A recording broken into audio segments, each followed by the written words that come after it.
তো দেখো বন্ধুরা, বাড়িতে অতিথি এলে তো সবাইয়ের খুব আনন্দ হয়। তো আমারও খুব আনন্দ হচ্ছে।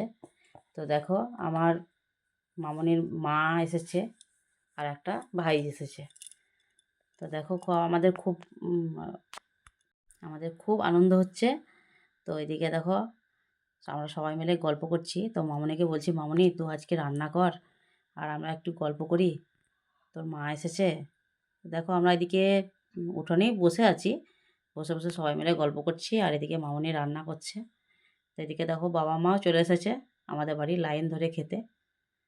কি করবে, আমাদের আমাদেরকেও বলেও এরকমভাবে, আমরা যদি খেতে যাই তখন বাবা মা বলে যে লাইন ধরে চলে এসো। তাই আমিও বললাম, বাবা লাইন ধরে চলে এসো। তাই চলে এসেছে। দেখো দেখো আবার খাওয়ার জন্য কি করে বসে আছে আর কি হাসাহাসি। দেখো, দাঁতগুলো যেন না সব বেরিয়ে যাচ্ছে। তো মামনিকে বলছে, দেখ তোর মামনিকে একটু বল, একটু মাংস তোল, খাই, একটু টেস্ট করে দেখি।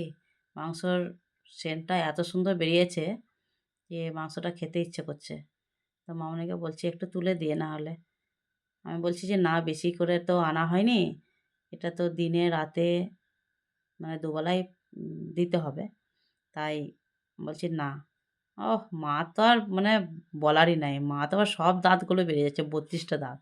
এদিকে মামনির দেখো দাঁত বেরিয়ে যাচ্ছে, রান্না করছে না ঘোড়ার ডিম। দেখো কি করছে, এদিকে দেখো ওর ভাইজিও কেমন হাসাহাসি, এবার গলে পড়ছে সব। আর এদিকে আমি ঘুরে ঘুরে মরছি। এদিকে ক্যামেরা করলাম একটু, যে দেখাই, বন্ধুদেরকেও একটু শেয়ার করি। দেখি আমরা বাড়ির মধ্যে কি করি বা মজা করি, সব কিছুই দেখাচ্ছি। দেখো, তো এদিকে বলছি যে কষা হয়ে গেছে, সামান্য একটু জল দে। তো আমার বাবা বলছে যে পুকুরের জল নিয়ে আয় আর ঢালাও জল মেরে দে।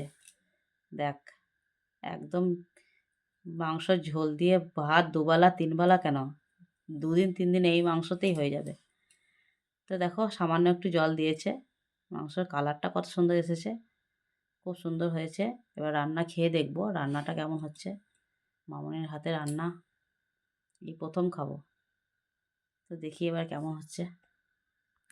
চলো তাহলে, অনেকক্ষণ বকবক করলাম, এবার আমরা খাওয়া দাওয়া শুরু করি।